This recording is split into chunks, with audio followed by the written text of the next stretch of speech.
Hey everybody, welcome back to Conversations in Pop Culture, and we are back in the saddle once again for another season. And this episode is sponsored by my friend Paul Gomez, who has an exciting new book out with masterful art by San Espina, Gargoyles vs. Demons in an epic battle. Every story has a beginning, and this one starts before that. Prequel to Aurora. It's now on Kickstarter. He is fully funded. It's a great book, and I'm not just saying that. I am a backer. And I would not be saying all these nice things about Paul if I am not excited for his book.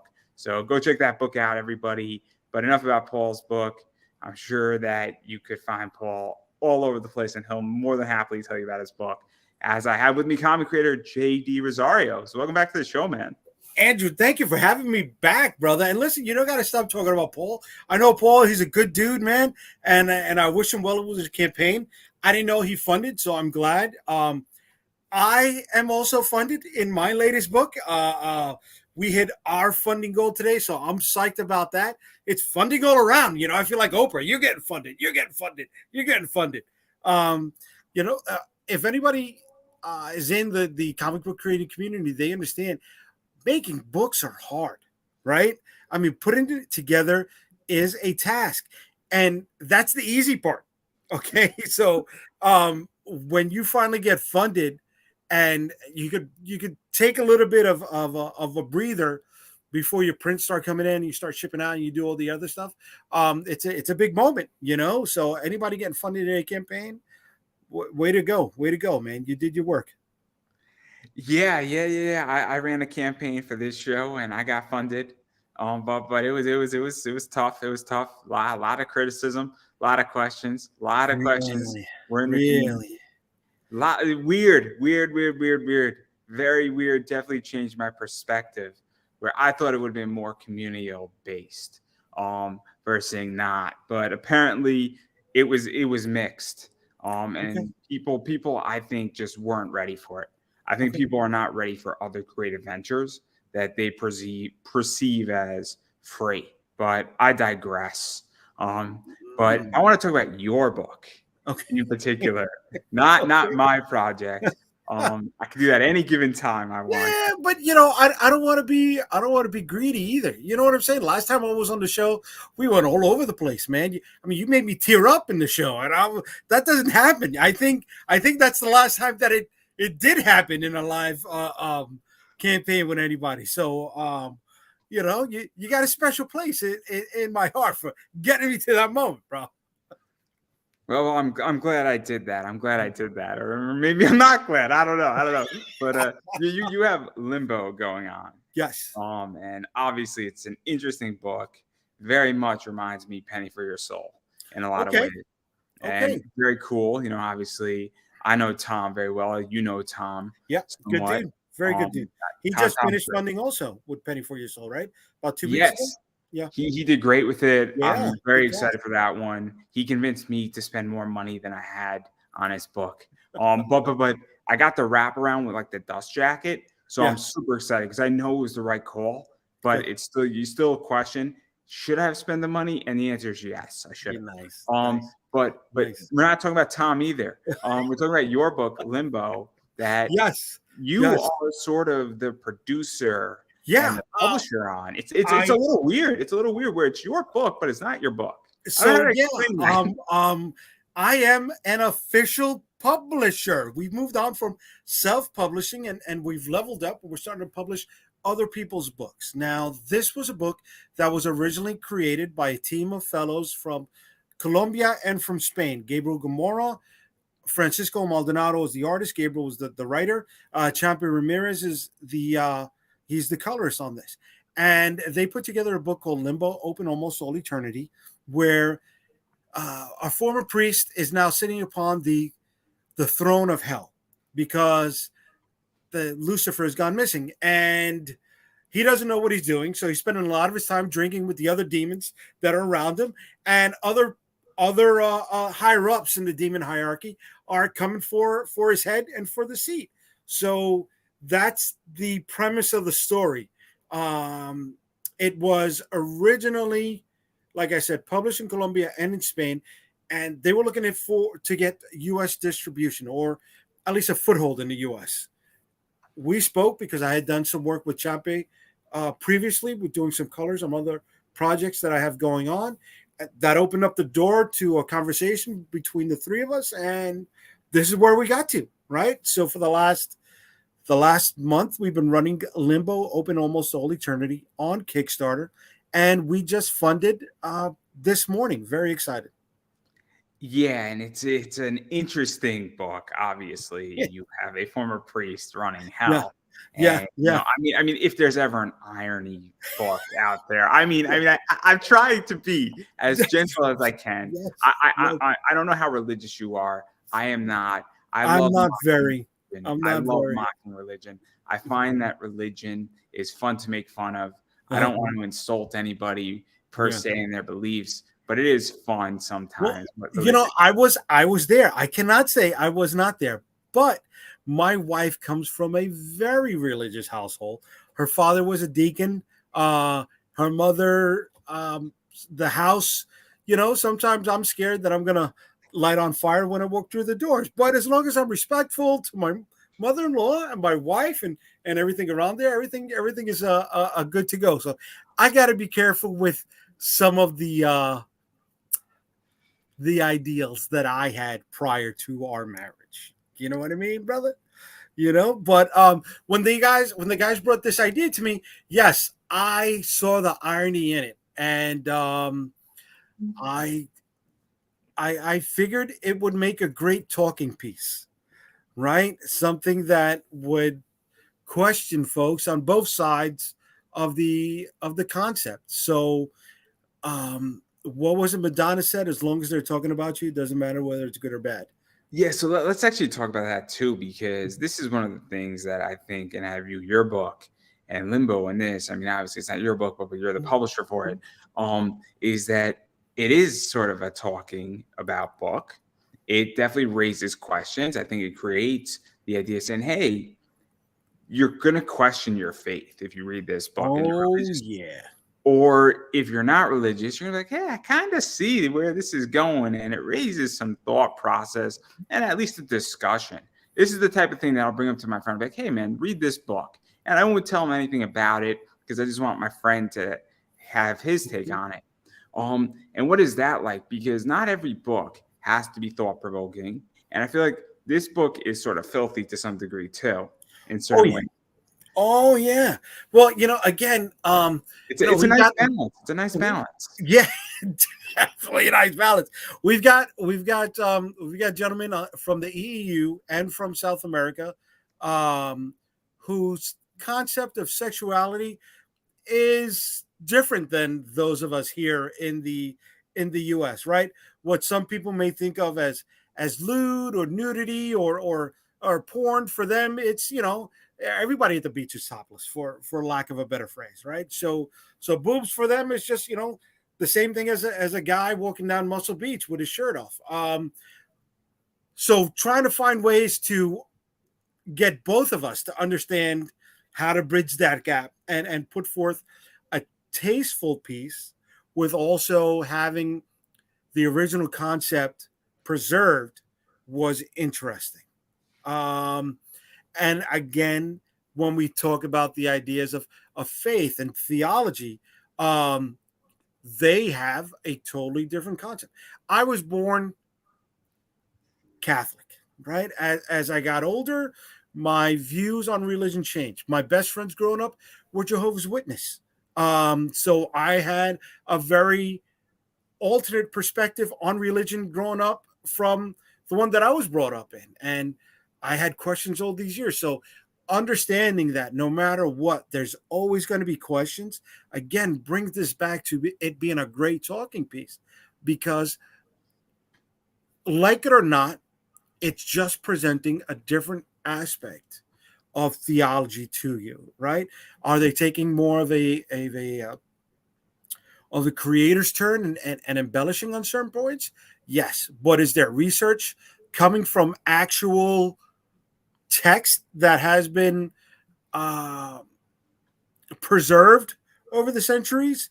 Yes, as well. And it's interesting talking to the writer, Gabriel Gamora, when we were doing the English translation from Spanish.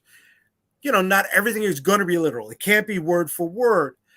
Uh, but once you understand that, be like, okay, this is what they said. He goes, yes, yes, yes.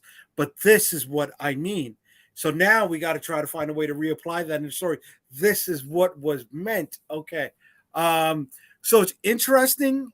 It's challenging, but it is proving to be fruitful and worthwhile. Yeah, and then let's even go further into this because obviously, I mean, I take a little bit different approach where I view it, and I think this is one of the biggest problems in comics is that I think this is fun. And I think everybody is trying to say, I want to write the masterpiece. I want to write my Mona Lisa in comics, and I want to change the perspective, and I want to be the next Chris Claremont or the next, I'm a big Scott Lobdell fan. I want to be the next Scott Snyder. Versus saying, I want to tell a semi thought provoking book, but I also want to have a good time because you could just read this and say, a former priest is taking over hell. And you could just read it straight up.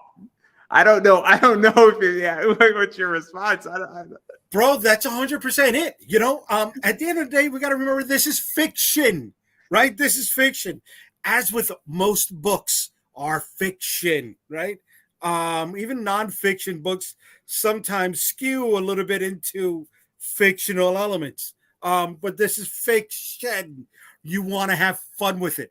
The first page is the new devil, our former priest, sitting at a bar with other demons who are talking about what they think the new devil looks like, right? And it's like, oh my God, he's got wings that'll block out the sun. And I heard the Weird Sister said that his mouth could swallow all of Manhattan, whatever shit like that. And here he is, he's at the bar drinking. He's like, man, these guys are taking us to another level, right? So right there on page 1, you are being thrown for, okay, we get to take our hats off and hang out and have a good time with this book right from the beginning. Because that's my whole thing is that not everything has to be the next freaking Chris Claremont book or intense. And because life is complicated, life is stressful, and I know this because I'm doing a bunch of stuff in my life. Other people go to work. I have a day job, and it's hard. Life is hard, and I want to read something that takes me out of, I guess, my element. It's the same reason why I watch anime. It's the same reason why I watch wrestling, because I watched WrestleMania and it took me out for 4.5 hours from every other problem. My only concern what was going on in the ring and who was going to win. Like, I'm watching the Dominic and Rey Mysterio match, and I'm like, how is this family going to resolve that issue? It was my only question for 26 minutes. It was the only question I had in my life. Imagine not just that. I mean, the layers of their storytelling, right? When people talk about wrestling and storytelling, right, it's not just about what goes on in the ring. It's the psychological buildup to this, right? Dominic came out wearing Rey's mask from Halloween Havoc that he faced Eddie. And Dominic is taking a stance of Eddie from a skit, right? A moment, a segment that was over 20 years ago in Raw, right? And it's like, oh my God, this is great. This is great stuff. He comes out in a correctional vehicle with correctional guards, handcuffed, and it was brilliant. The whole thing was brilliant. And then Ray comes out in a lowrider with Snoop. Yeah. It was epic. It was so good. The whole thing was brilliant. I love it. And here's one more layer, right? It's triggering fan nostalgia, and not everybody sees that. I mean, to a lesser degree, right? But again, it's continuing that storyline that was dropped over 20 years ago with Eddie saying, oh, he's my son, or I won the son in the match, right? I mean, look at the Ghostbusters movie that came out a few years ago, right? It was the next legacy. And what is Dominic? Dominic is a third generation wrestler, right? His father, Ray, and his uncle, right, Ray Sr., plus the rest of the family. Dude, people overlooked that. Was he green coming in? Oh, yeah. Oh, yeah. Of course. But is he pulling a lot of heat right now? Yeah. Yeah, and Heat sells tickets. Heat sells tickets, man. So I mean, I love the storytelling in wrestling. It was great. It was wonderful. That story was great. The Rhea Ripley Charlotte story was great. Of Rhea coming into her own now and Yeah, finally getting what has been long overdue. And dude. even the Yeah. yin and yang, because you have Rhea Ripley all Judgment Day, all dark, and Mhm. you have Charlotte Flair looking like an angel. And it was brilliant. The whole thing visually was brilliant. I didn't know Rhea has been wrestling for so long. She is a new one to me. When I see, what was it in 2014? What was she? 16, 17 years old? Wow. Wow. Cutting her teeth? Way to go. Way to go. Good on her.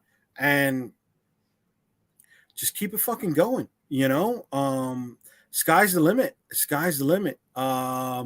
You got Cody about to enter some hard times again, triggering nostalgia, right? And the layers of storytelling. And he's, But he's then, about to become the working man. He's yeah, about to bro, come. He's about to get out of yeah, puncher. He's you're about to not pick going to some see him fights. with a suit anymore, right?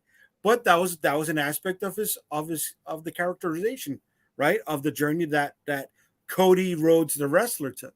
But then you look at the reality for a second, and on the weight belt, he had the name of every independent promotion he worked at in between his time from leaving to coming back. And it's just like, yeah, that hits you in the fields also, right? And I just found out about Cody that his mom was Cuban a few weeks ago. I didn't know he was half Spanish. I'm like, get out of here, man. He doesn't speak Spanish, but he comes from the culture, and you're like, way to go, brother. He's not, shying away from it. And it's just he's a second generation, right? Dusty's dad didn't wrestle, did he? I don't think Dusty's dad Okay. Okay. wrestled. I don't think so. I could be wrong about that, but Okay. I don't think so. Okay. And it'd be really bad. I haven't seen that in any Right. wrestling, I guess, But lore. then, I mean, technically, Dustin is older than him by what, like 20 years or something like that, Um, I don't think Goldust is by 20 years, but by some. right? There's a big gap, dude. There's a big gap, right? But There's at least 10 years. At least 10 years. I don't think it's 20, but at least yeah. 10. And I mean, you had to learn something from him as well, right? So he passed that on. It's in the blood. I love wrestling. I it's just another form of superheroes for me. And the reason why I bring all this up is because I think there's been a misinterpretation in comics and entertainment that it's supposed to be fun. One of the things, and I get shit for this, is that I loved Resident Evil on Netflix. And Okay. here's why I loved it, because I thought it was an interesting interpretation, trying something new, taking a property that has been done 15 different ways from Sunday. Resident Evil 8, the video game, was not good. I don't Okay. really care who says it. Resident Evil 7 was brilliant. Was going back to the mansion. Like it Okay. was original, meaning in the first Resident Evil game, a lot of it is not combat. A lot of it is not you shooting your gun at a zombie. A lot of it is that you're running away from things and you're solving puzzles and you're trying to do some, cool stuff, and that you push a statue a certain way and you push it another way and then Right. you open up a door. A lot of it is puzzle solving, and it's horror and it's suspense. And I think and the reason why I love Resident Evil on Netflix is that I was like, wait a second, we're going to get a different interpretation and we're going to try new things. And I think it's long Definitely. overdue. Yep. It's long overdue. And honestly, it's a win for Netflix because they own it. They own it. Yeah. That's the difference. Is But they're that not going forward with it. It's they're only not season one. that is true. That is true. But they Yeah. still own it. And Yeah. guess what? They own a piece of content. Same thing with Jupiter's Legacy. They Right. own a piece of content. But you know what? I liked the show better than I liked that reboot movie. Yeah, the reboot was rough. Eh, But the first like six were okay. They weren't great. They weren't bad. They were just I enjoyed. I enjoyed 4 and yeah. 5 a lot. of the Resident Evil movie series? 4 or 5 was the one that they were stuck in the building, right? 4 was that they were stuck in the municipal Oh, building four. slash Okay. prison, and then 5 was when they were in the facility underground in Russia. See, I didn't see 5 then. The last one I remember is when they were stuck in a building. I know it's going to sound stupid, but it's Resident Evil adjacent. What was the Batista movie where they went to Vegas? Oh, oh man, I don't know this one. Wow, wow, wow, wow, wow, wow. Went to Vegas, Batista movie. Was it Yeah, the on that? zombie one that it was a Zack Snyder directed. Oh man, I don't know this one now. Dude, okay, you got to watch it. If you like the Resident Evil stuff, you're gonna like the Batista movie. I don't remember the name. I'm so sorry. I'm drawing a blank on it. Um, but it was good enough that one of the characters in the movie got a prequel where he was doing a bank heist in Germany, I think it was. I don't So know this. I don't know this movie. Like I gotta check oh, this out now. dude, it was Hideaki Sanada, who was in John Wick. It was Batista. Um, Was it like the Man with the Iron Fist or something like that? Like, is that's no, that I like that movie too. that was a good movie. I Um, enjoyed that movie. I'll drop a bit of trivia with that for a second. In that flick, it was supposed to be tied to Django Unchained, right? Yeah. Right. So the RZA, he was the one that gave Quentin Tarantino the idea to do the for Kill Bill. So they had a good working relationship for quite a while. And in Django Unchained, where it was a chain gang scene, and Django was freed, RZA was supposed to be one of the slaves in that chain gang, and it was supposed to be the spinoff for him on Man of the Iron Fist. I was like, but they couldn't do it for scheduling conflicts. So, but I liked Man with the Iron Fist because it just for me reminded me of those 1970s Shaw Brothers or Golden Harvest movies that I would see here on Saturday afternoons in New York. Oh my God, there's so much great storytelling out there today, right? But it's all fiction, and it's all people having a great time letting Even their to hair go down. further into that, though, I mean, this is my biggest problem is that I find that there's good storytelling and there's horrendous storytelling, and they're both at the exact same time. I And know. I hate to say this, and look, I'm guilty of it too, where there's plenty of bad books that I've bought that I made money on because I'm buying a variant on it. Yeah, And so, what is yeah, this like for you? Because there's a lot of good stuff and there's a lot of garbage out there too.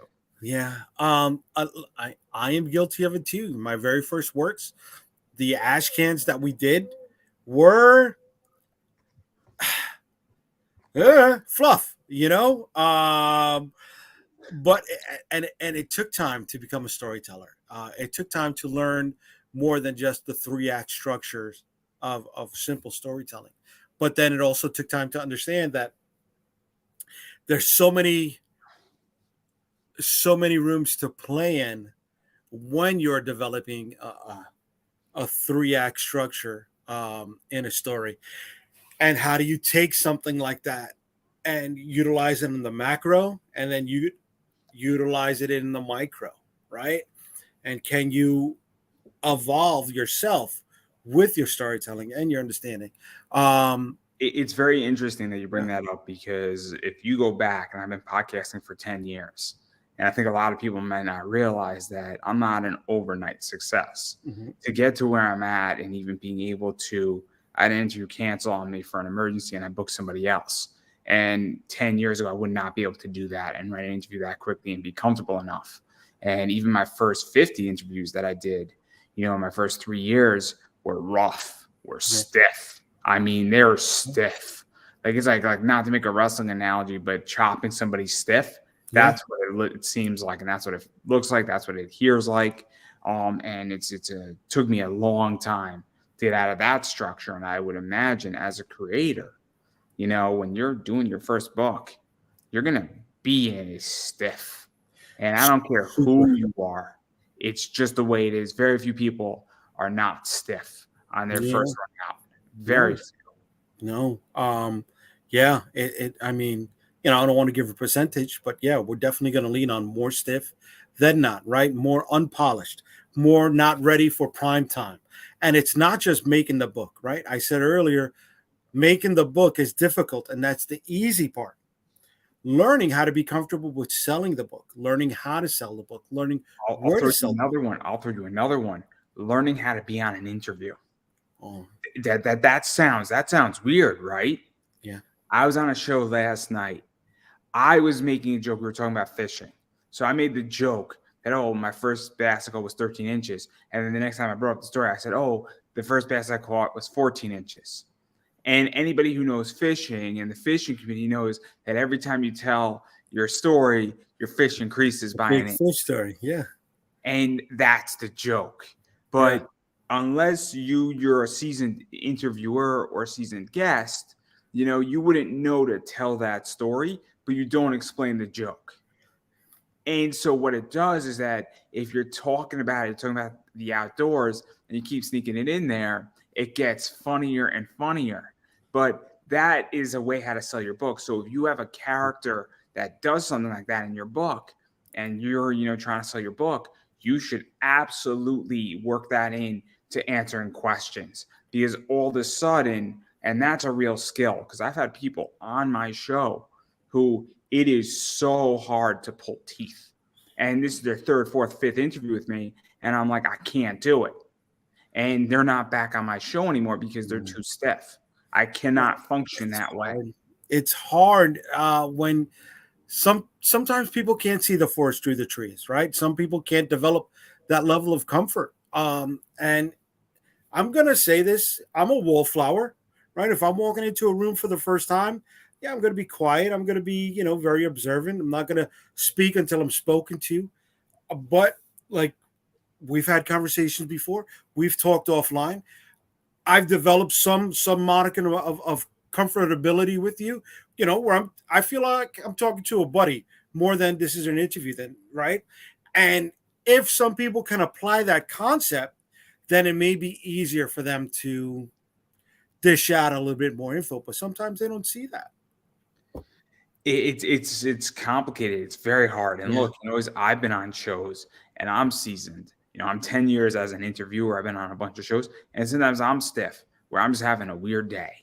It happens. And that happens too. But believe me, Yes. I've had a weird 7 weeks. Anybody, my story is publicly known out there on what's going on in my life. It's not secret. I had a surgery and things are complicated. But and so if I was doing 30 interviews, statistically, one or two of those interviews is going to be off. Yeah. Just in this time period. Right. I've done like three. But the idea is that it's going to happen. And even if you're doing 90 interviews over the course of 3 months and you have a Kickstarter going on, one of those interviews is not going to hit. And it's nothing against you as a guest or even that show. It's just that statistically, the more you do, Yeah. you're Right. going to miss some. Right. You got to be ready for that. You got to understand that, and you can't take it to heart, right? If both parties understand that, then you be like, okay, listen, I'm down to come back again, and we'll both work better on it. And most of the time, right, that follow up will be a lot better. But like you said, not everybody could take a flat back bump, right? And to use a wrestling term, and some people just will never understand that, and it may hurt them in the long run. And look, there's been people who the first one was rough, and I don't think it was me. It could have been. I don't know. But then when it was the second and third time the same thing happened, I knew it wasn't me at Right. that point. Right. Because, and sometimes certain people are just not good guests, and Right. that's that. And, I'm very, very sorry for people who do not feel comfortable on shows and Yeah. don't know how to be a good guest, because I think podcasts and interviews are the number one tool. I really do. 100%, brother. It's funny you bringing that up, right? So I got the campaign that's going on. I was a big proponent of Facebook ads. I always felt Facebook ads We're going to talk about this. We're going to talk about this. Okay. I want to table this for a reason. Sorry. Okay. I saw that post. I knew this post. I'm glad. Thank you. You know, I like to talk about how the sausage is made, not just in comic books, but in wrestling too. I had my best friend ran a promotion in Jersey for a number of years, and I got to see a lot of behind the scenes stuff, and I got to understand a lot of the terminology and how they do business. I understand how the sausage is made because I have certain friends. I'm very close with Billy Starks. Okay. And then she is a prodigy. Yeah. She's been wrestling since she was 15. I didn't know she was 15 when I interviewed her. But I treated her like everybody else because I thought she was older. Good. And when I found out she was 15, Anthony, I was like, oh snap! Like I was shocked. And I'm like, oh my god, I got so many names to drop. I just don't want to act like I'm big timey here. Off screen, we'll talk about all the different people that I met before they became big time names. I'm fortunate enough. Masha Slamovich is somebody who was before she became big. Nixon Noel, also known as Tegan Knox. That's a good one to drop for me. Tegan is burning up the trending right now. Let me say that trending right now, right? And I was very fortunate. Leva Bates was another one. Okay. That I caught before, and then I caught Chris Daniels right in the right time. Between Impact, a month before he won his world title in Ring of Honor, and then right before we went to AEW. He's a good dude, man. He's a good dude. He's great. He's great. He came out in some Daisy Dukes with Filthy Tom Lawler the other day. It was funny. It was funny to say the least. Nice. But I don't want to talk about wrestling because we're going to be here for the next 6 hours, and I don't have 6 hours tonight. But I do really want to talk about this whole thing with Facebook. So I'm going to preface it a little bit where you ran Facebook ads, and I'm going to be as nice as I can. The conversion was shit. 100%. Yeah. Dude, you could be dirtier because I was. But go ahead. Go for it, brother. Go for it. That's all. I don't need to go any further. The point's been made. But it was rough. I think you reached 842 or 850. At the time because 3 people converted. 2, brother. 2. I mean, I'll be very honest with you. I didn't know if you were going to make it and get funded at that rate because I saw it and I was like, oh my God, I don't know if he's going to make it. And I don't think it was you. Yeah. And that's one of the things that just it floored me because it was just oh, things have changed because in the past it was Facebook ads, not Twitter ads. I don't know if LinkedIn does ads. I've never done that before. But Facebook ads would carry me. At least 20 to 25% of all the sales I generated in the 4 previous Kickstarters to this one came from Facebook ads. And the reason I know that is because with Kickstarter, you're able to generate a specific link. So I would do that and attach that to the Kickstarter ads. And I'm just like, what? So with this one, right, we're running a bunch of ads. And the first one, okay, you're testing the water. I get it. It's not gonna hit as well, right? You're doing the A and B test when you're taking out the ad. You're exploring different keywords and things like that. But as I started to settle in, I'm like, nobody's hitting, right? So we spent maybe about 300 and change by the time I had put up that post. And we got between the 5 or 6 different ads, a total of 845 different people to click on the ad, right? So when you use the average of 10, right? The 10%, 10 will see it, 10 will click, 10 will buy. Well, the 10 that would have clicked would have broken it down to about 84 new sales, but we didn't get that. Go 5% on that, right? That should have been at least 42 new sales. We didn't even get that, right? Go to 2.5% conversion rate. That should have been at least 21 new sales from the ads alone. Nothing. Gats. Zip. Zero. Zilch. Let's talk about this, because right now, and this is just what I'm seeing, and I have a theory that I'm more than happy to share, and feel free to shred Well, it. let's talk about it. So I know Travis Gibb is having a Okay. hard time funding. I know Paul Gomez had a really hard time funding. I know Lori Calateria. Yeah, Calcaterra. Yeah. Calcaterra, Yeah. yeah, I get her name Calcaterra. wrong all the time. She was on my show. I know that she's not moving after she funded all that much. Yeah. And Good this is people. All not good a people. knock against any of these people. You know, and I mean, I know Timothy B. Fling is doing okay Yeah. right now, but again, I mean, it's very, very, very odd. Where and look, I mean, me and Dolan from Merck were talking about this, and he said that a lot of people on Kickstarter are going to be in for a rude awakening this year. Okay. And Which way? just with getting funded and Okay. money coming in and all that stuff. And I said, look, I think it's going to be a rough year. Me and Dolan were both agreeing that it's going to be a rough year on Kickstarter. And a lot of people said, no, you're going to be wrong, Andrew. And I'm not saying that I don't know if I'm right or wrong, but I see a lot of people who should have an easier time on Kickstarter struggling. But at the same time, I also see people doing okay on it. And then I see people who were doing great bombing out. And it's like 3 swings at the bat or at the plate, and you're getting caught looking. And so, and it's getting rough and it's getting choppy. And I don't really know what's going on, but my theory on this is that there's a lot of good product outside of Kickstarter hitting right now. Okay. So my view is that you have things like Comics Elite just released the Power Hour book. This book right here, I think I could show it. Okay. This book sold out in 3 minutes or less on Comics Elite. 500 copies, 3 minutes or less. Wow.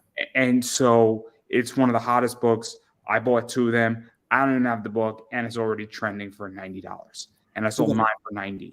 And so my theory, and it's not 100% perfect, and I'm the first person to that part of it has to be walked back, is that I think there's a lot of good product, both on Kickstarter and off Kickstarter, that is definitely draining people's bank. And I think that's what's going on, where I hate to say it, but, it's one of the many factors. I feel that is definitely, and the other thing is that money has come out of the system and is slowly coming out of the system, where money has been pumped in to the system and since 2020, and now that money is slowly leaving the economy, and the economy is getting tighter. And I think that's the other major factor, where people are now realizing, hey, I have a little less money, there's a little less pump in there, and we're a little concerned. Is we going to be stagnant? Am I going to get a raise this year? Am I going to get a bonus at my job? And I think people are also being a little bit more stingy at the moment. And it's also April, which means it's tax season. And so people might also be waiting for their tax refund. Hell yeah, brother. The economy is changing, right? We're coming out of the pandemic where everybody was staying at home and building up a nice little nest egg, war chest, whatever you want to call it. Since the pandemic has been over, I know I've gone to the movies 3 times.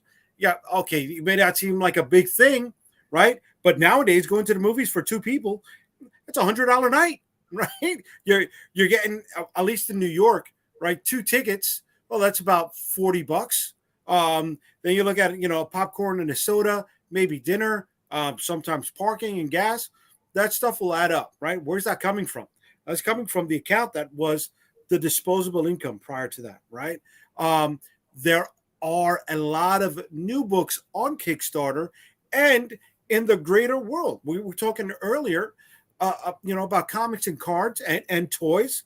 Man, dude, there's new toys coming out all over the place. People are spending money on that, right? There are crowdfunding elements.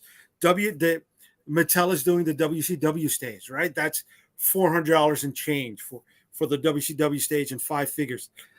That's not a drop in a hat. That's going to come from somewhere. And that's going to come from people spending that money on the books that they were spending from. Video games are hitting, movies are coming back out.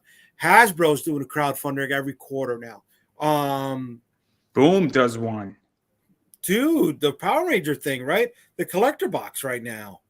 But Boom doing that, it's a double-edged sword, right? Yeah, they're taking a lot of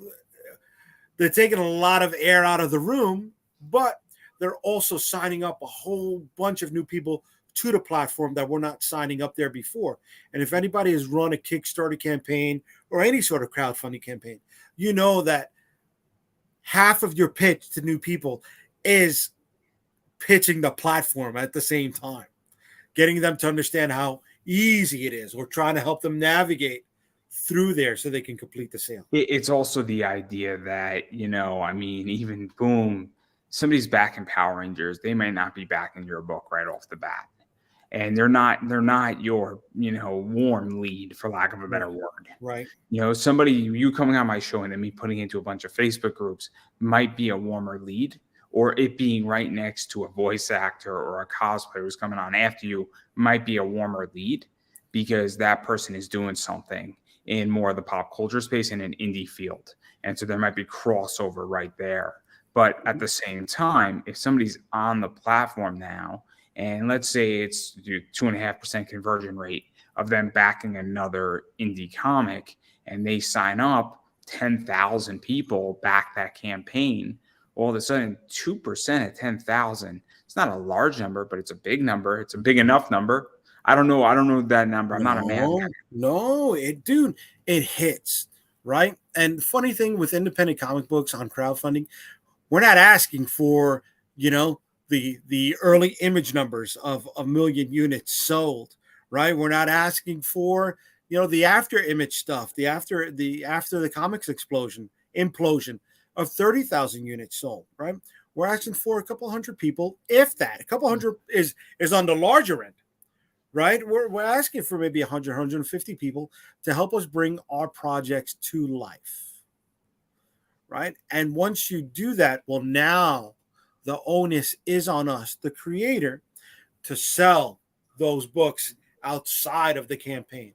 What are we doing with it? How are we moving the product, right? What type of outreach are we doing to get people to become aware of what we're doing now and what we're doing in the future? Yeah, it's complicated. Yeah, man, it is. It's a machine. It's a machine, and you gotta constantly feed the machine if you want to keep going in this. And so that's my thoughts on it. And I'll be very honest. I mean, I view this a little bit differently than everybody else in this whole problem, because I'm buying and selling comics on eBay, and I'm taking my eBay business and I'm in the process of doubling my inventory and doubling my revenue while maintaining all of my standards in my business. Obviously, I'm Right. bringing in baseball cards. And so I see this saying, cool, this book is hot. This is doing well. This thing on Kickstarter is going to sell. This thing is not going to sell. And I look at story, I look at limited numbers, I look at exclusivity. I mean, Zenoscope has just released 5 Dude. major covers off of their playing card set. And, you might think it's crazy, but I backed the playing card set so I could have access to a whole limited run of comics off of their Kickstarter. Then I can sell each of those books for double what I paid, if not triple. And so there gets a point where, that's the space I play in. And so, yeah, I mean, I see that a little bit differently, where I'm like, I'm just trying to make money. That's it. And That's it. At the end of the day, everybody is. Everybody is. And I don't want to say, that somebody's a liar when they say, oh, no, I'm here to tell my story. I get it. But if you want to keep telling stories, you have to generate revenue to do that. Right. So once you figure that out, okay. Not that it's, oh my God, it's going to ruin the world because I'm selling out. No, you're doing this. You're tying up your own boots, right? And you're believing in yourself. You don't have there's a a return. saying Yeah. there's a saying where I think it's a problem, and I've had this conversation where, would you ever sell a comic property? And if I created a comic and then I wrote 5 issues, and maybe I could go for another 10, but somebody's going to offer me 100,000 for it, and I got 3 other ideas, I mean, it's a real consideration. I mean, hell, this show is conversations in pop culture. If somebody was to make me a very serious offer or wanted to buy a piece out of the show, they wanted to buy my wrestling interviews, they wanted to buy my cosplay interviews, they wanted to buy my comic interviews, I might consider. I mean, maybe not the comic stuff, but maybe the wrestling stuff I would consider. And they were going to write me a nice check because then I never have to come back for funding ever again. And now if somebody's going to give me 50,000 for my 100 wrestling interviews, and then they say, look, we want to contract you out to continue this on our platform on a yearly basis to me, and I'm now getting a salary from that. And now I don't ever have to worry about funding ever again or for a while. It's a real consideration. I think that's a big issue that people in comics have, because I've heard people say, oh, you're not a real creator if you're going to sell your baby. But you know what it is? If I'm going to sell it, but I get to do 4 others, at a certain point, it's just business. You got to keep the lights on, bro. You know what I'm saying? You got to keep food on the table. Just like you, I have a day job. I will never say that I do not have the day job. I will never hide that, right? The day job offers me the luxury of having medical and dental benefits, right? The day job keeps the lights on. I'll throw you one more. For me to play in this other field. Healthcare is big, and your 401k if you're lucky to have. Hell yeah. It is the greatest. This is my biggest pet peeve. I like Grant Cardone. It is my biggest pet peeve. He says the 401k is a scam. Bullshit. The 401k is what basically keeps most Americans, if they max it or even they put 10% away and they don't even look at it and keep it relatively simple, it keeps people with their Social Security socially stable. Yes, sir. Yes, sir. Yes, sir. There's something to be said about that. Yes, and it's sir. not sexy. It's not, cool. It's not, oh man, my 401k kicked ass today. It's not that. But guess what? When you don't have to worry about your retirement and you're 65 and you have $1.5 million between Social Security and your 401k, it's a lot more fun when you don't have to make albo and learn how to eat it 17 different ways.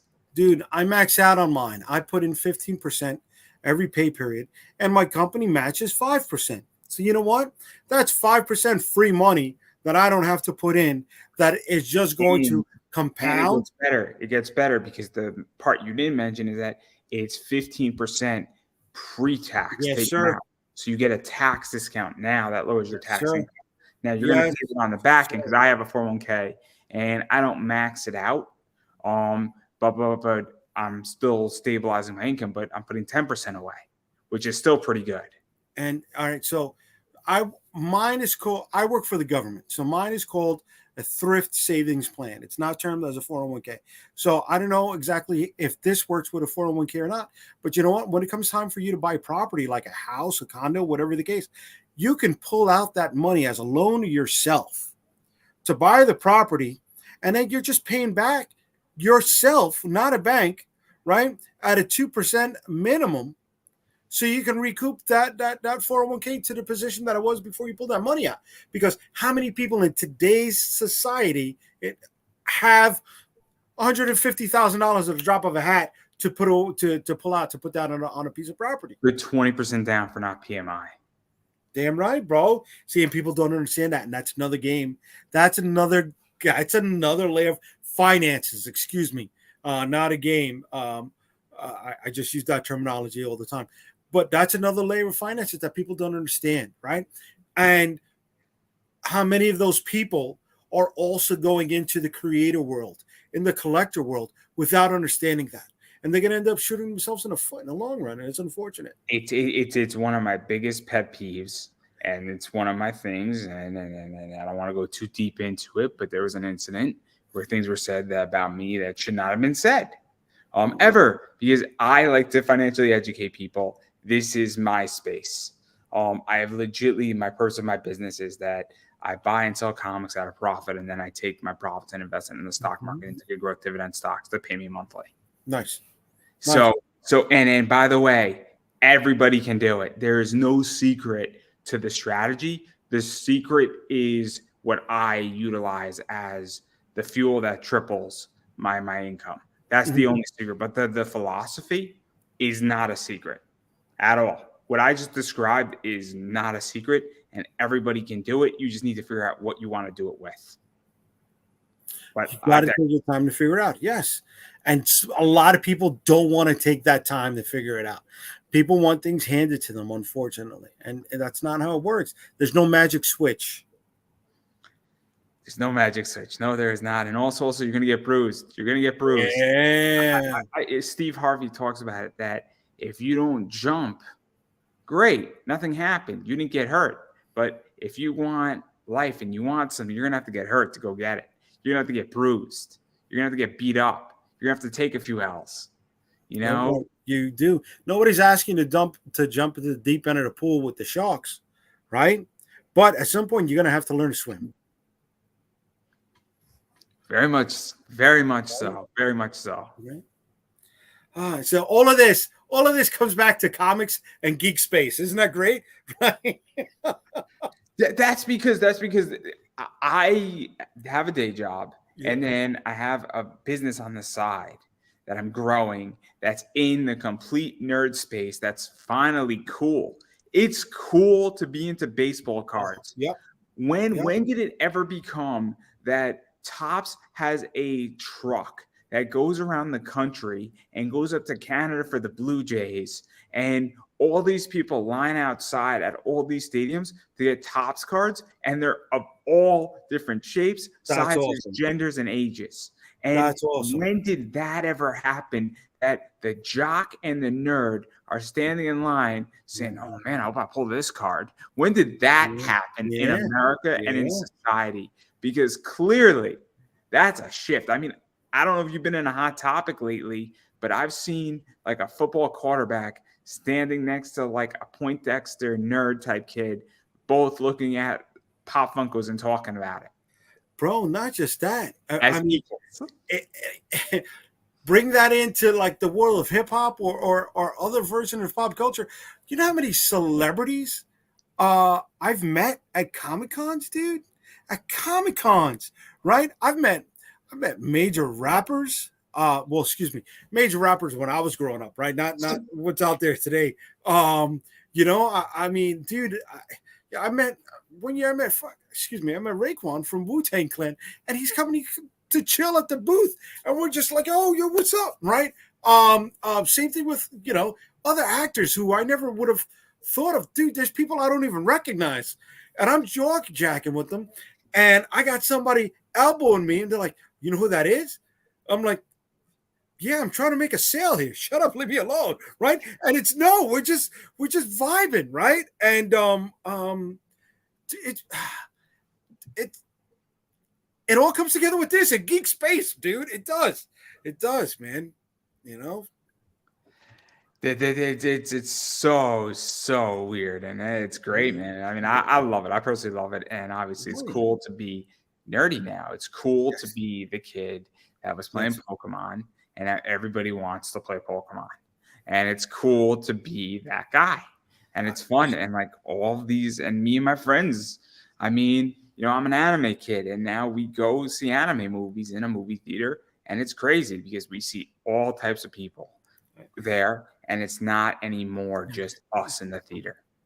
Dude, I remember the days. I was a tape trader, bro. All right, I used to get copies of JoJo's Bizarre Adventures from this one and that one and this one. I would see shit out of sequence and be like, oh my god, I missed something. So we're down the line, and I'd have to rewatch it again once I had everything in sequence. And now, like you said, we're seeing this in a big screen, right? I could see JoJo's Bizarre Adventure, a totally brand new series on Netflix, but still, it's on Netflix, right? I didn't have that kind of accessibility before. I mean, look, I grew up watching on Toonami on Saturday mornings, 5 o'clock to 7 o'clock, watching all this cool stuff and be like, this is awesome. And nobody else was watching this, and now everybody's watching it. It was like, oh yeah, that's what the good shows. So when Cartoon Network first started launching, and the Sci-Fi Channel first started launching, Cartoon Network used to have something called Toon Heads, where they would play old school, early 1940s, 1930s cartoons. And then Sci-Fi Channel, like once a month or every so often, would have anime night. Vampire Hunter D was played on the regular on Sci-Fi Channel on Saturday nights. Afro Samurai was played. Yeah, Code dude. Geass, Double O, all the good stuff. Yeah. Anime Mondays. Anime Yeah. Mondays were the shit. So here's what would happen in my school. Uh, So me and my friends would stay up on Monday night and we watch Code Geass, and then okay. you watch some other stuff, and then we're going by my locker and yo, did you see the episode? And it was like that on Anime Mondays. And then what had to happen is you had to either pick Monday Night Raw or Anime Mondays, or if you were lucky, Code Geass might have been on at like 10:30, so you could catch most of Monday Night Raw, and you got to flip the channel to Code Geass, but you might miss an episode here and there. Flipping through the commercials, yeah. And on Raw, and you're like, oh, god damn it, got to make a choice here. So yeah, but good stuff is the point. But that's everything. But this is so far out of what I intended for today. So far out. Well, we're having fun, and and that's what makes, I think, a great interview. We're having a great time talking to each other, bro. But we do need to talk about serious things. No. That Cap Santiago, that guy. Dude, I've known David for a while. He's a good dude, funny motherfucker, bro. I'm crazy. So he was my first interview. I get out of surgery on February 22nd, and so I get back. So my surgery was at like 8 a.m.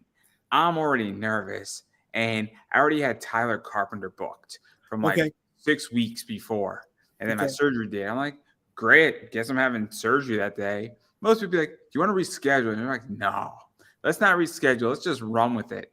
And then he jumped in on that before Tyler. So I did him at 7, did Tyler at 9. I'm all done at surgery. I got home at like 2:30 that afternoon. And then I started interviewing people at 7. And so Cap Santiago, it was the first one. And then at like 6 or 7 that whole week. He's a champion. You're a champion. Excuse me. You're a champion for doing that. I'd been knocked out, hopped up on whatever they gave me to go home with. But he's a champion because he's done quite a few of the Reed Pop shows where he's won big prizes for some of his costumes. And one of the biggest ones he got from oh my God, the Seattle show, Emerald City Comic Con. He went up there with a Hawkman costume. I don't know if you ever saw that. I've seen it. Dude, he just pulls the strap and these wings pop up. I'm like, holy shit. Bro, is that heavy? Like, yes. It's crazy. We've traveled together to C2E2. We've rocked and rolled out there. That was a good time. He doesn't drink a lot, right? He'll take a sip or maybe a shot every so often, but that's good because that means he's the one who's there to record the actual events that happen, right? He'll tell me, no, Jay, you were bombed. You were thrown up in the back in the Airbnb when this was going on in Chicago. I'm like, oh, okay, thanks. There's a reason why I don't go to after parties. I've never been invited. There's a reason why. There's like a bunch of good reasons why. Wow. I have a good life. I have a good business, and I'm not about to fuck that shit up. I did once, dude. I did once after New York Comic Con. I threw this massive shindig because it also landed on my birthday at a bar in New York City. And dude, we still had the Sunday show to do. We were so wrecked. First off, it was a great party. Nobody fought. Nobody did anything bad. But on getting home, I got lost in my building for over an hour. Nobody knew where I was. I was in the building, just not in my apartment. Then not that I had alcohol poisoning, but I should not have gone to the show the next day. And I didn't even break $50 on the Sunday because I had the alcohol oozing out of my skin. Nobody wanted to be near me. It didn't matter how many showers you took in the morning, it's still permeating from you, and it cost me money. So, because it cost me money, I learned a valuable lesson. Don't do any parties during the big conventions. This is my whole thing is that, hey, honestly, I don't want any part. I hear what happens there. I hear that people get drugged there. I hear that there's always somebody who does something stupid. Sometimes there's fights. Sometimes things do not go right. I've heard Yeah, horrible stories, and I'll be yeah. very honest. I would rather keep me and my business safe. That's And it. that, That's it. That is and it. if that costs me a business, you know what it is? I'd rather take the safe bet because at the end of the day, this is about money. It's not about pleasure. Damn right. Damn right. Don't get me wrong. When we're running a big convention like New York Comic Con, that's huge for me, right? It's usually a 5-figure weekend, um, but we do have a little bit of fun. I'm not going to say we don't, right? But we have that fun after we've covered our expenses. Once we've covered our expenses, okay, not that we're popping champagne, we can let our hair down a little bit. Now we know we're making money from this point on. And as long as I'm trending from the previous years, I should be good to go. But there are other shows. If it's the first time that I'm at the show, okay, I'm more studious. Okay, how do I handle this? What's happening here? Is the crowd flow coming my way? How do I drag people this way? I Right? mean, even when I do panels and I'm not even vending because I've never vended, if I'm at, dinner, I'll have a Jack and Coke at my dinner, but I'm not going to go to a rave or an after party. I'm in my hotel room because guess what? I don't want to screw up anything. It has nothing to do with that. I'm not going to go get shit faced. Yeah, You yeah. know, You don't even want even if I'm making money or if I'm not making money, it's all business still. If anything, if I can get 8 hours of sleep, I'd rather go back to my hotel room after the show, not hang out with anybody, and get 8 hours of sleep. To be honest, because guess what? I want to be fresh for the next day. Hell yeah. Hell yeah, bro. This is business. It is business. People cannot forget about it. Once you are either, you're in the resale game or you're an independent publisher, right? You are a business person. You're looking at how to keep your costs low and how to maximize your profits, right? And if you're bombed, that's not going to happen. You're not. You're going to miss out on it. Very much, very much. I mean, I haven't had a drink in almost 7 weeks. And I'll Yeah. be very honest. I'll be very honest. I don't really miss drinking. Okay. I'm not saying that I'm obviously going to come back to it, but at a way lesser level. And I'm more on my game than I've ever been. As far as investing, as far as a lot of other things, I am more on my game than Yeah. I've ever been.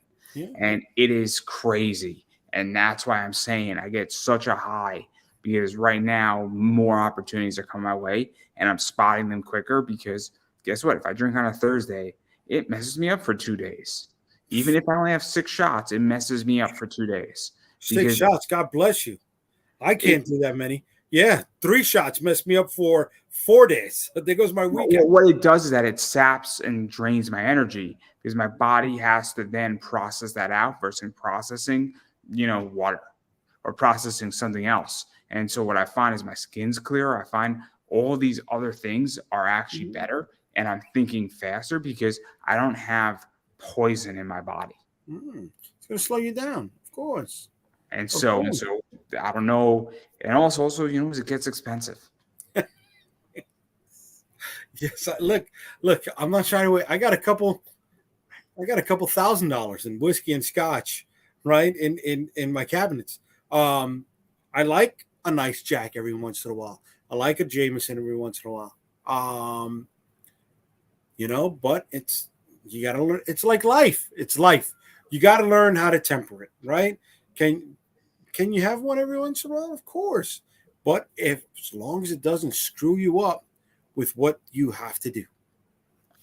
This is like my new thing. Me and my friends are going to have 2 massive drinking days a year. And guess what? You take a 4 day vacation from everything else.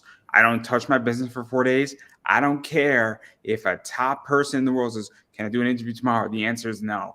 because it's the day before I prep, the day of drinking, and then I get 2 days of me not screwing anything up. And guess what? It solves the problem, because then when I get back out of that and it's Monday, I'm back to business and it's a problem solved. Oh, don't get me wrong, dude. If I'm on a cruise, right, and I got mojitos coming to me, listen, I'm trying to get my cost per mojito down to under $1. So yeah, I'm gonna be drinking mojitos, but I'm on a cruise. I'm on vacation. It's a totally different mindset. When I do conventions, that is work, right? And so many people go like, "Oh, can I come? Can I come help you out? Can I go?" I know you want to go to the show, but you got to understand this is a job for me, right? And I treat it as such. So the people that are going to be there are the people that are also working. Some of these people are paid for. Some people, like my brother-in-law, are there because my sister pays him. But my wife, she's going to be there with me. But other people, they're there and they come away getting paid for the weekend. No, it's complicated, and I have never worked a con. I do not want to unless it's for my product. And I'll be very honest. Right now, I'm killing it on eBay and I'm killing it online. And until that changes, which I don't think it will, for a while at the very least, if ever, there's no good reason for me to do cons. Good. Knock on wood, brother. I hope it keeps going for you, man. I do. As long as you're making that money, go for it. And again, I'm trying to get my costs down, because the more I can buy in bulk, the more money I can make and the lower my prices can be. And that's the key. So if I can get an item for 50% off or 40% off, I could sell to for 20% less, and I'm still making what I want to make. But I digress. A lot of stuff we spoke about. I think there's like 4 covers. Quickly gonna show them. Totally quickly gonna show them. Yes. So that's our Hellraiser cover. That is our wild card cover. So this one, it's not cheesecake. Once you get past that censored picture, there's a little bit more than just boobala back in there. That's the other one that you had is our original Colombian release cover, and that is our brand new North American release cover. That's illustrated by Andres Cruz. So yeah, people can pick up all 4 covers for $25, which is going to have the shipping baked in. There's also a premium cover stock, so they're going to be holochrome. We don't have the big name artists on here, but we do have higher tiered items because of the cover stock that we're using. So if you want something extra, we also got that in our campaign. Yeah, you do a lot of cool stuff. Yes, thank you. We try. I'm doing this a couple years now. I think I figured out how to do 1 or 2 things right.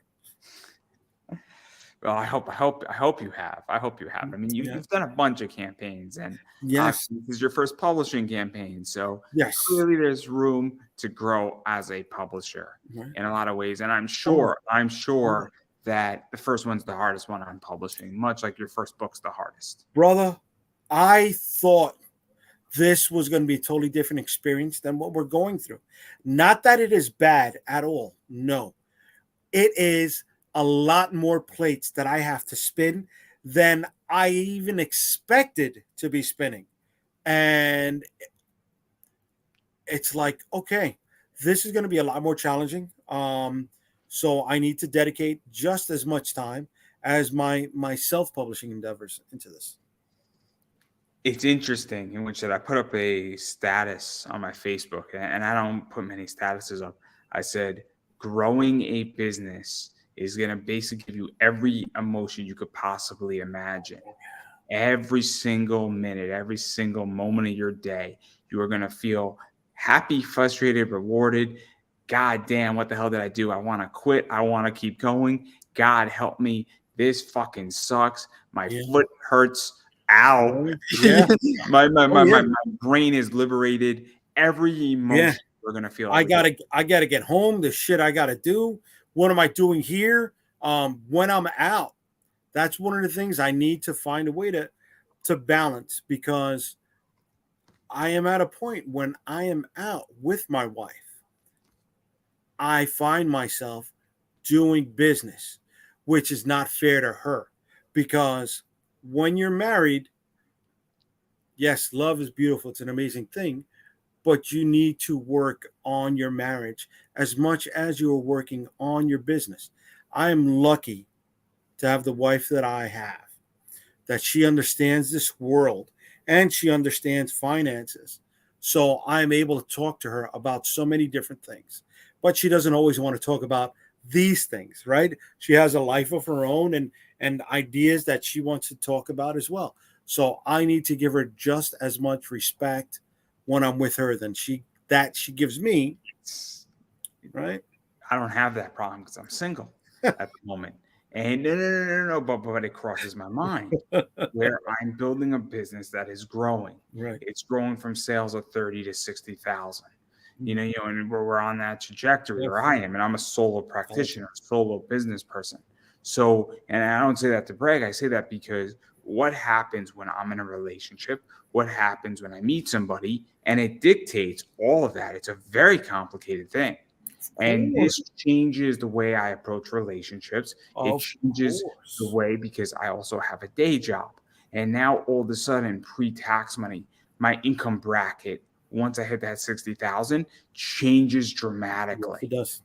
Yes, And it it's does. a weird thing because I'm going to be very young making a certain income that most 31-year-olds, 32-year-olds don't make till Mhm. they're 40. Right. And also the other side is that I take my profits and I invest it, and that changes the dynamic again, once again. And so this is so interesting when you talk about relationships and all that stuff. But again, this is why I need a psychologist and on my show to talk about this because this is a beyond interesting topic that I am not qualified. I can live it and it'll be anecdotal, but I think it'd be so interesting to have like a couple psychologists on my show to talk about Well, this very thing. it's funny enough that I think there is a couple that they do podcasting, that they do comics also. I forgot the name of it. Um, Oh man, I think I know the show too. it's a husband and wife team, and they go over comic books, but they also go over relationships in comic books as well as their own stuff like that. I've heard them a few times. I'm not a regular listener of them, and that's why I don't remember the name of the show. But maybe you could reach out to them. You know what I'm saying? And if you're looking for that therapist, shit.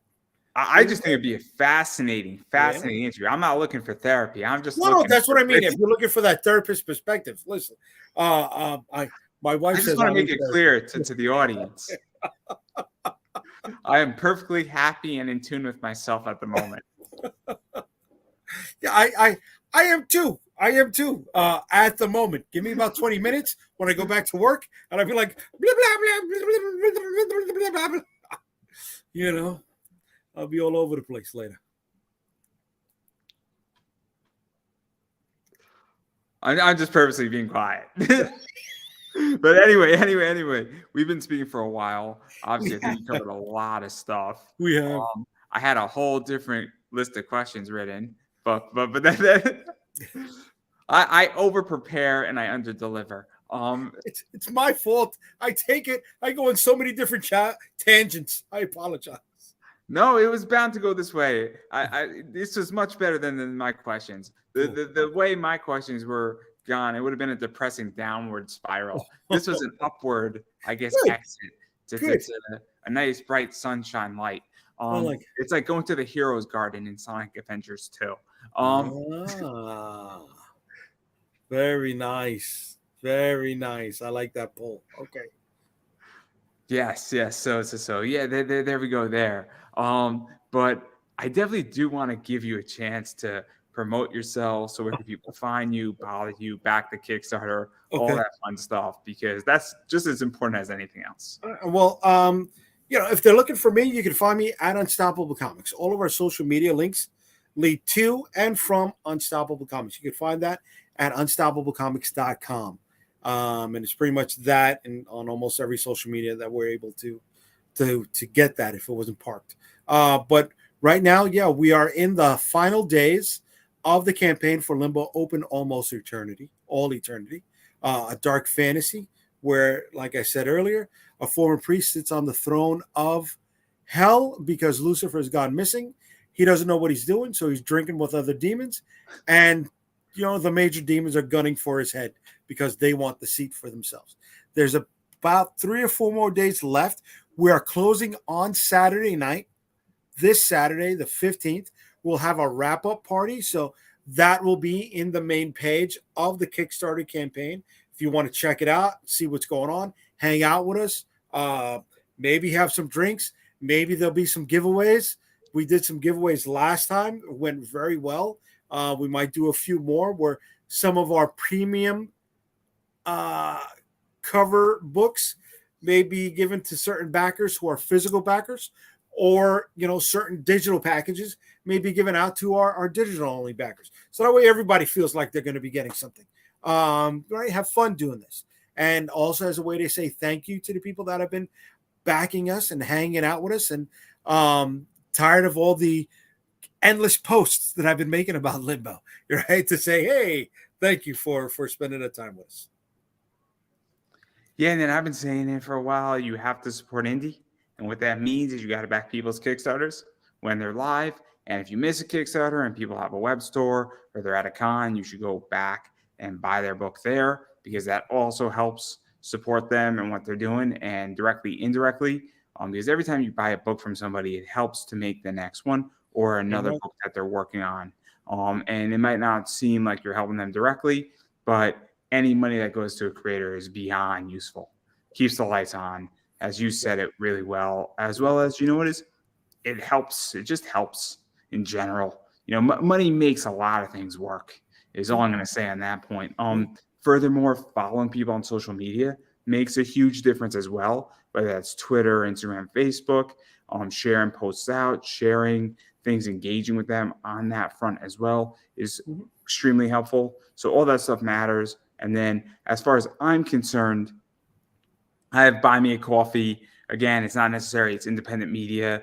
I do run ads on this show. So if you are a book, whatever you are, if you want to advertise on my show, my rates are pretty cheap on that front. Obviously, Paul bought a bunch of ads. I have another person later on this month who bought ads. So I'm more than happy to do that. And there's always a deal that can be worked out. On top of that, I do have a t-shirt on Redbubble as well that helps to support what I do. But more importantly than that, I appreciate when people follow me on social media. That means a lot. On Twitter, Instagram, Facebook, it's Pop Anime Comics. And subscribing on YouTube is probably the biggest help that anybody can do.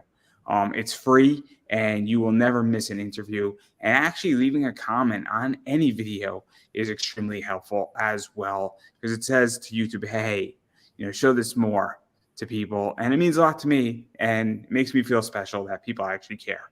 So all that stuff really does matter. More than anything else is the social media. So if you like what you hear and you like what you see and you want to be supportive of independent media, definitely follow people on social media and subscribe on YouTube, because I guarantee you it makes a huge difference. And it might not seem like it does, but it really does. It does. That's everything that I got. And on that note, I'm going to give you the final word. Everybody, thank you for joining us. And please never say no to yourself. There's a lot of people, other people out there doing it to you. Don't do it to yourself. Thank you for joining us. Have a good night. And that is a wrap.